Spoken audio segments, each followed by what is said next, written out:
kita bergerak dulu supaya badan kita sehat dan semangat dalam mengikuti pelajaran. Silakan bergeraknya di tempatnya masing-masing, berdiri, dorong kursinya. Silakan berdiri dan dorong kursinya. Ayo jangan lemas, semangat.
Oke, kita masuk ke pembelajaran.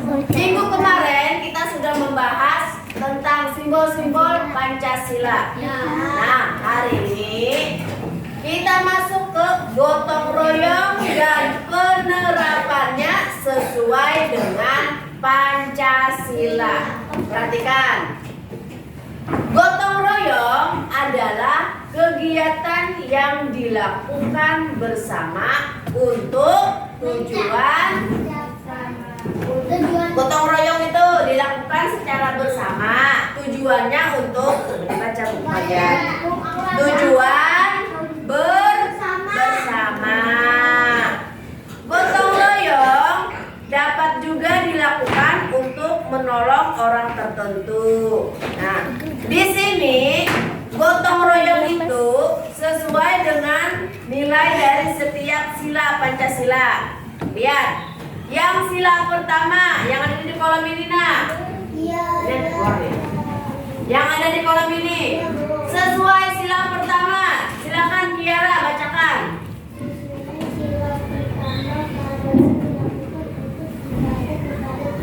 Iya. Kalau sesuai dengan sila pertama karena dilakukan untuk ibadah kepada Tuhan. Yang kedua, sila kedua, Dara bacakan. Ya, karena didasari oleh nilai-nilai kemanusiaan. Selanjutnya yang ketiga, Askia, bacakan.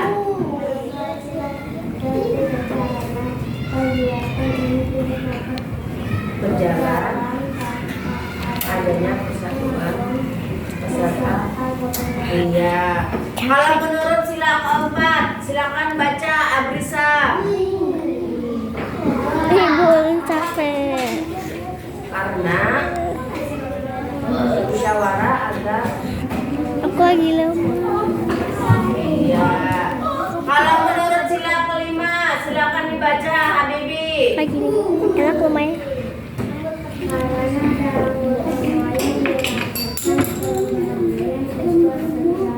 Iya, karena di dalam gotong royong itu kita bekerja sama-sama. Tidak ada yang banyak yang satu pekerjaannya, yang ini sedikit, tidak ada, semuanya sama pekerjaannya.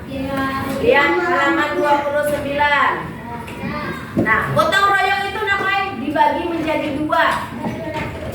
Bisa dilakukan di lingkungan rumah dan di lingkungan karena gotong royong itu dibagi menjadi dua. Kerjasamanya di lingkungan sekolah dan di lingkungan rumah. Yang kita bahas dulu di lingkungan rumah. Gotong royong dapat dilakukan di mana saja. Dapat di rumah atau di sekolah. Perlu diingat. Nanti kalau ada pertanyaan, gotong royong dapat dilakukan di mana? Di rumah dan di sekolah. Di rumah kita hidup bertetangga. Di komplek kalian ada tetangga lah? Baik pun sebelah kanan maupun sebelah kiri, depan dan belakang itu dinamakan dengan ya tetangga. Hubungan kita dengan tetangga harus dijaga dengan baik. Nah, iya. Orang yang ada di sebelah kita tetangga namanya. Contoh, orang yang di sebelah Pianina ini tetangga, dia namanya tetangga tempat duduk. Oh. Contoh, peran di lingkungan sekitar rumah. Di manakah kamu tinggal?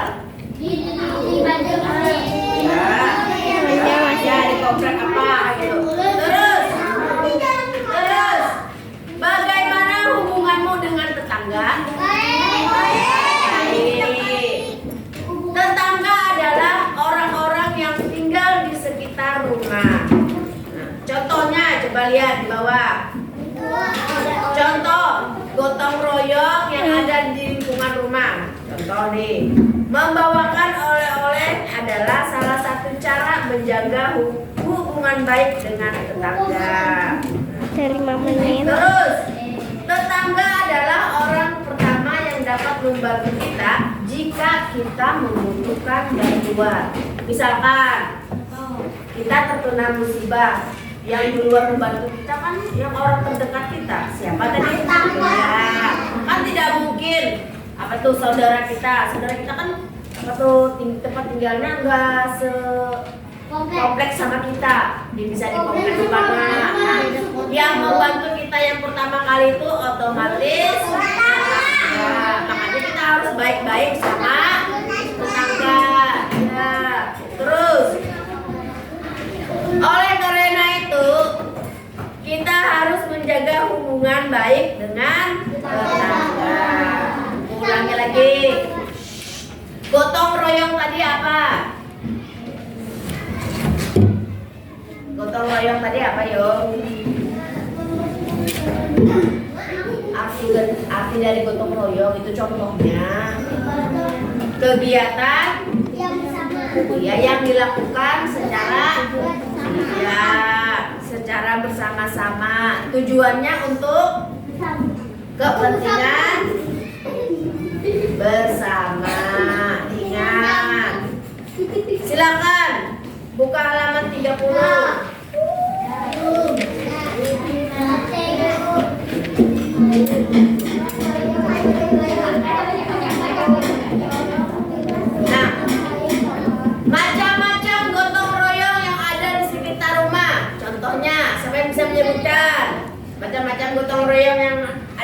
sekitar rumah kita. Yuk. Gotong royong ngapain? Itu namanya ada membersihkan halaman rumah dan sekitar rumah. Misalkan satu komplek terdiri dari 10 kepala keluarga atau 10 rumah. Nah, ke 10 rumah ini kan bekerja sama membersihkan komplek tersebut. Nah, itu dinamakan dengan gotong royong.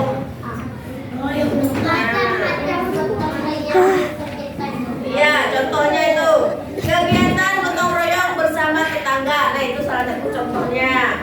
Terus dilihat di halaman 31. Macam-macam gotong royong di sekitar rumah. Gambar yang ini nih ngapain, Cok?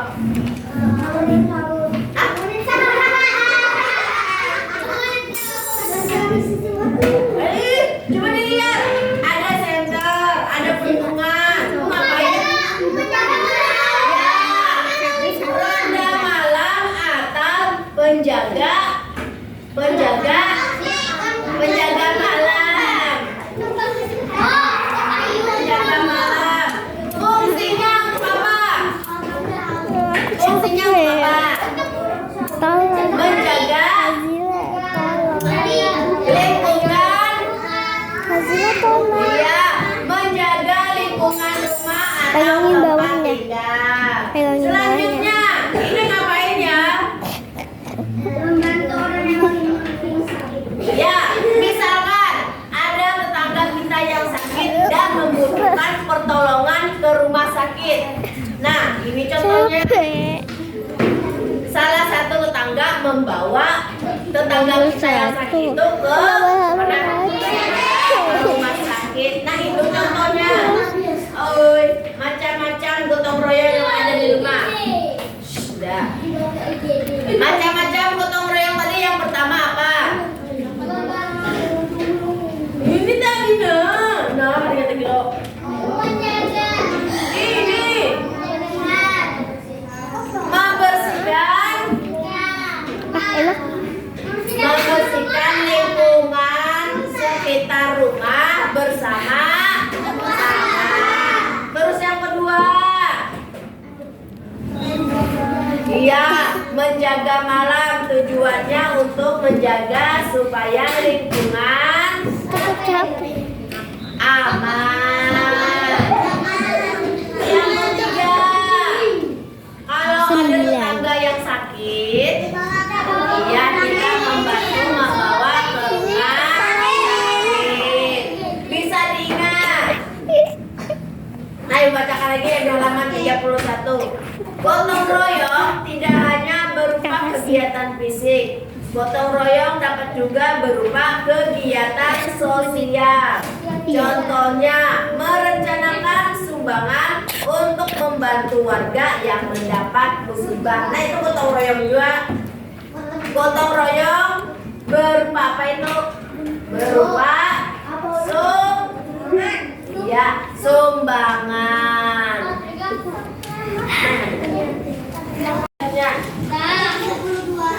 Halaman 32. Sudah, Fadila. Sip. Lanjut, yang ada di halaman 32. Yang pertama tadi kita membahas gotong royong yang ada di lingkungan. Nah, terus yang kedua, gotong royong yang ada di lingkungan sekolah. Sama kayak di lingkungan rumah tadi, di lingkungan sekolah kita juga bisa melakukan gotong royong. Contohnya, membersihkan apa itu? Halaman sekolah. Ya, halaman sekolah. Ya, bisa juga nih, kita gotong royong dalam membersihkan kelas kita ini aja, nah, dalam kelas kita ini aja. Gotong royong bersama-sama membersihkan. Nah, itu juga contohnya. Lanjut, di halaman 34, coba lihat. Nah, bergotong royong memeriahkan ulang tahun sekolah. Bekerja sama-sama kita menyiapkan Baim. untuk persiapan acara sekolah. Contohnya yang seperti kita lakukan kemarin. Itu acara apa kemarin? Acara Ya, hatangan. Nah, itu kegiatan sekolah juga. Jadi kita kemarin itu bergotong royong mempersiapkan acaranya. Ada juga bergotong royong meringankan beban orang lain. Apa itu meringankan beban orang lain tuh? Berupa apa? Berupa sumbangan. Apabila ada teman kita yang terkena musibah, nah kita gotong royongnya berupa sumbangan. Ibu lagi, apabila ada teman kita yang memerlukan bantuan, teman kita ini terkena musibah memerlukan bantuan yang kita berikan berupa diingat. Oke.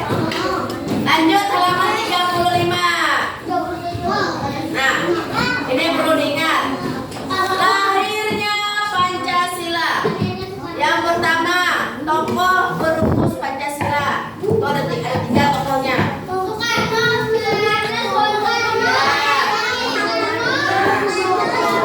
Soekarno dan Muhammad Yamin. Ketiga kelompok kecil ini yang merumuskan Pancasila, yang disebut dengan yang merumuskan Pancasila. Coba lihat halaman 35 yang paling bawah. Baca.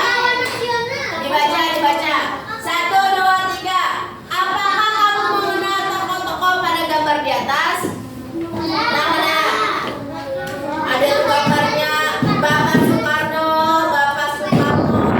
dan Bapak Muhammad Yamin. Mereka itu dinamakan dengan pahlawan nasional yang mengusulkan gagasan dasar negara. Usulan dari Soekarno dimusyawarahkan dalam sebuah kelompok kecil. Kelompok kecil ini disebut dengan tandai.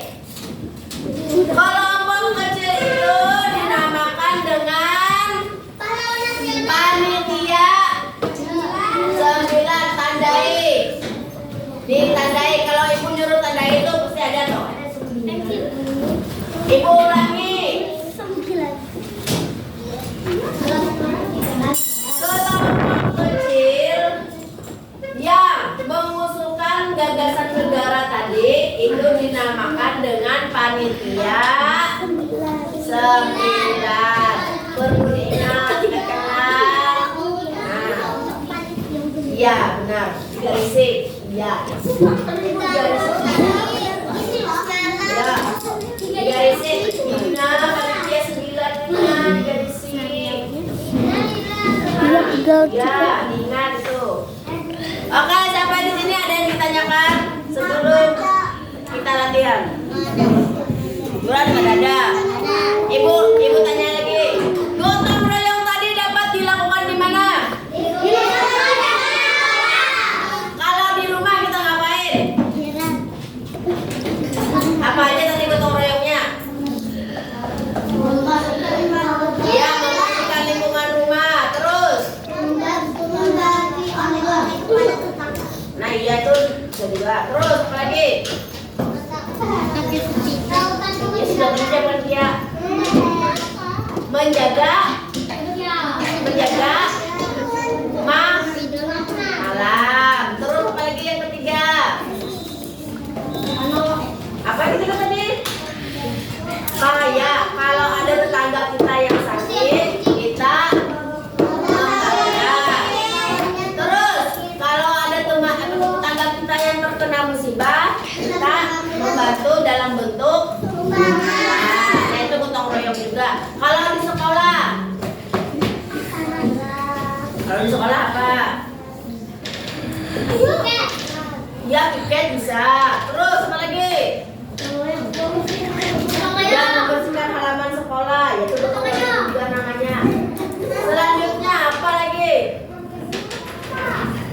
Ya, membersihkan tadi sudah. Termasuk membersihkan halaman sekolah, membersihkan depan kelas, itu termasuk juga gotong royong. Terus apa lagi? Membantu, sama kayak di lingkungan rumah tadi. Kalau ada teman kita yang membutuhkan bantuan, Kita bantu. ya kita bantu. Ya, lanjut. Meka. Soekarno dan Muhammad Yamin Dipanggil itu Kiran. dinamakan apa itu? Terus Kiran. yang mengusulkan gagasan dasar negara Tadi kamu panggil itu tadi Kiran. dinamakan Meka. dengan kelompok Tadi kecil. kamu panggil Kelompok Meka, kecil kan? itu dinamakan dengan ya panitia 9 diingat. Oke. Sudah sampai di sini ada yang perlu ditanyakan? Kalau tidak